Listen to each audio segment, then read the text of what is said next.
Assalamualaikum guys, apa khabar?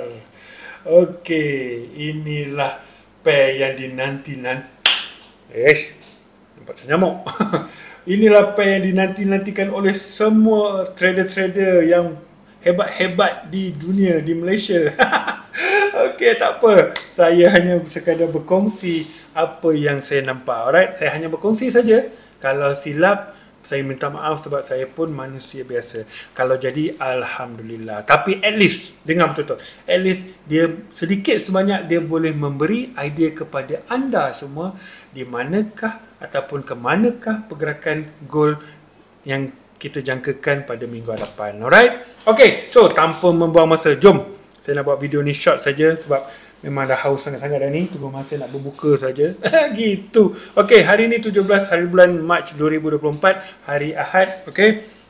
So ada yang tengah dekat bazar Ramadan ke, alhamdulillah, jaga panas sekarang ni, bahaya.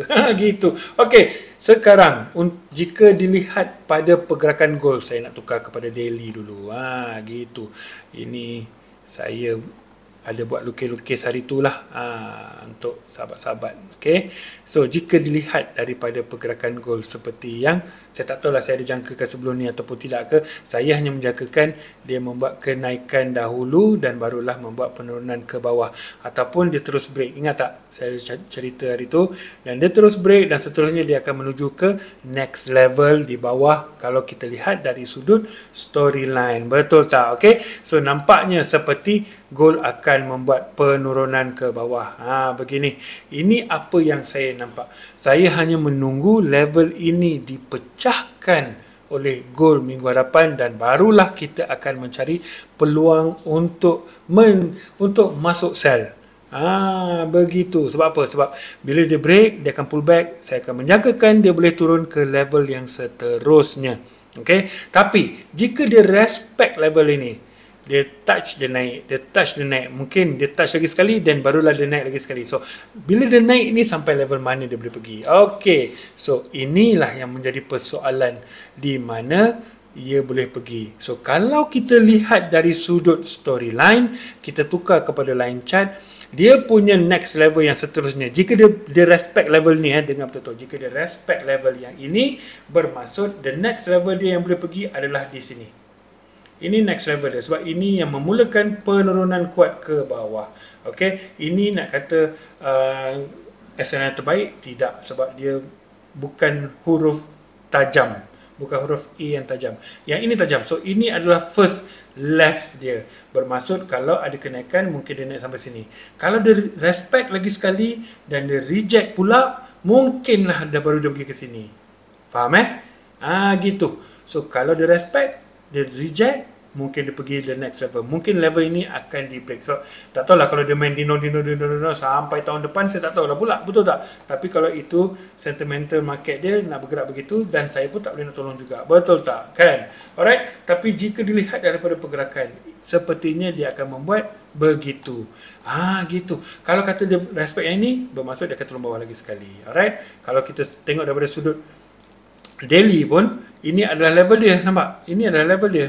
So kalau dia respect level yang ini, mungkin dia pull back, naik atas balik sampai ke level yang ini, dan mungkin dia turun bawah lagi sekali. Tapi saya tak berani nak mengatakan begitu. Kerana apa? Kerana sekarang gold berada di zone sama ada dia nak respect ataupun dia nak break. Itu sahaja. Kalau dia respect, dia reject. Kalau dia break terus ke bawah. So ini pandangan saya untuk gold pada minggu hadapan. Kalau dia naik, mungkin dia boleh naik sampai level ini. Okay?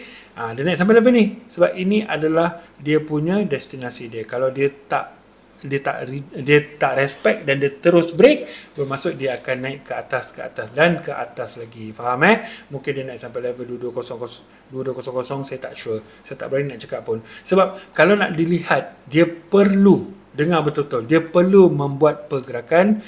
Ni saya buang dululah sebab benda ni tak pasti kan. So kalau dia nak membuat kenaikan lagi, ingat dia perlu membuat pergerakan impulse. Barulah dia akan ada kenaikan ke atas. Ingat, dia mesti ada pergerakan impulse. Kalau tak ada, jangan mimpi dia nak membuat kenaikan lagi. Faham? Sebab itu sahaja dia punya logically behind Maksudnya logik dia kalau dia nak bergerak, dia mesti bergerak dalam impuls kalau dia nak membuat kekuatan untuk naik ke atas. Ini yang jarang kita nak fikir. Kita tak lihat pada sudut logik, kita hanya lihat pada aku rasa nak sell lah, aku rasa nak buy lah. Betul tak? Ini you kena admit pada diri sendiri. Kalau you ada perasaan begitu, then you kena ubah mindset you all semua. Kalau dia nak membuat kenaikan yang kuat, dia nak break the whole structure yang atas ni, dia mesti bergerak dalam impuls. Impuls adalah pergerakan kuat.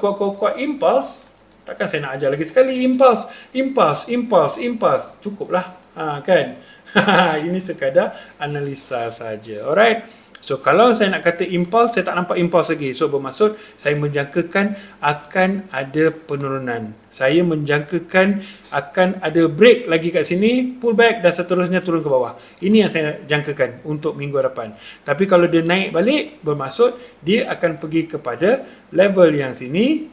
Mungkin dia naik yang sini dan seterusnya barulah dia akan break ke bawah. Itu yang saya nampak. Sama ada dia turun ke bawah terus ataupun dia naik dulu untuk membuat pullback dan barulah dia turun ke bawah. Kalau kita lihat daripada sudut Elliott Wave, ini adanya pergerakan di mana dia membuat 1, 2 dan 3. Lepas tu dia naik. So adakah dia akan membuat penurunan lagi sekali ke bawah? Itu yang saya fikirkan. Itu saja yang saya fikirkan. Tiada lain yang saya fikirkan. Sebab pergerakan demi pergerakan gold ni tak berapa cantik.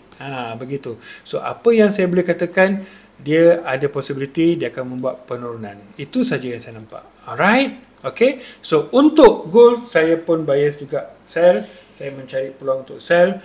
Jika terjadinya pullback, breakout, pullback, kita akan cari sell. Kalau dia membuat retracement pun, at least saya akan mencari zone di manakah yang sesuai untuk saya mencari sell.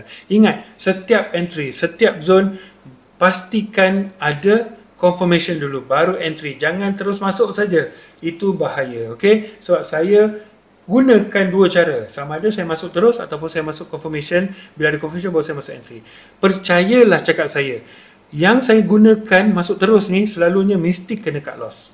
Mesti kena SL. Tapi bila ada confirmation, Alhamdulillah, tak kena SL, tak payah cut loss sebab dia memang dah confirm untuk turun ataupun untuk naik. Itu saja perbezaan dia. Alright? Faham Okay, so far itu sajalah perkongsian saya. Apa yang saya nampak untuk gold ada possibility untuk membuat penurunan ke bawah.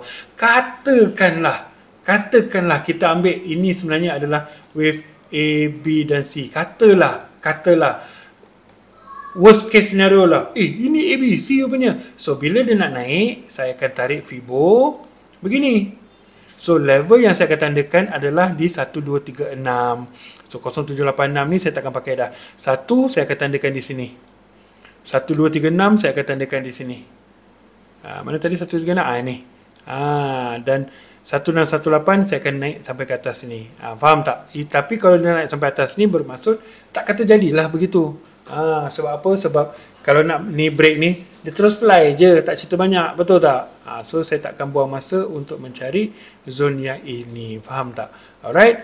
So apa yang saya lihat, kalau kita gunakan Fibo extension yang ada 1 ataupun 1236 adalah di level yang itu. Nampak level yang saya tandakan itu. So itu adalah zone di mana 0786 dan 1236 overlap.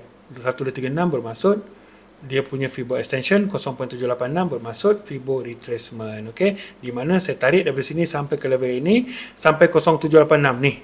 Lepas tu saya tandakan 0.786 ini sebagai zone untuk kita perhatikan juga. Okay? Kalau yang tak faham, sila refer kepada video-video saya sebelumnya. Alright?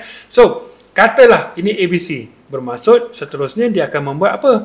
A, B dan C, betul tak? Tetap dia akan membuat ABC juga. So bermaksud lepas ni dia akan jadi lagi sekali A, B dan C. Gitu. Itu saja yang saya nampak. Saya padam dulu. Nanti korang pening. Alright. Kalau ABC dah jadi, sekarang ini akan buat A, B dan akan naikkan sekali lagi untuk melengkapkan wave C dan barulah akan membuat penurunan untuk melengkapkan wave seterusnya. So kalau dalam scale yang besar, dia buat begini. A, B dan C. Faham Ini daripada scale besar. Begitu. Minor. Begitu. So ini A, ini B, dan seterusnya akan turun bawah untuk melengkapkan wave C. Begitu, faham Alright. Itu yang apa saya nampak. Ini saya kata kalau dia buat ABC, bagi saya yang ABC ni, AB ni pun tak cantik sebenarnya. Gitu. So sebab tu saya jagakan masih ada penurunan lagi untuk melengkapkan wave A di bawah ni sebenarnya. Alright. Kalau yang you faham, fahamlah. Yang tak faham tu tak apalah. Mungkin you boleh belajar lagi Elliott Wave. Alright. Okay. So far itu sajalah perkongsian saya untuk minggu hadapan bagi pair gold ataupun ZAU USD. Alright. So, jika anda rasakan video saya ini bermanfaat, silalah tekan button like, subscribe dan share kepada kawan-kawan semua. Alright. So far itu sajalah. Selamat berbuka puasa guys. Semoga anda semua dirahmati di bulan Ramadan ini supaya kita dapat menyambut hari raya nanti dengan hati yang tenang. Gitu. Saya sentiasa mendoakan anda semua untuk profit sahaja. Alright. Kalau loss tu tak apa, at least profit itu lebih. Okey lah, itu sajalah. Assalamualaikum guys dan selamat berbuka puasa. Alright, bye bye.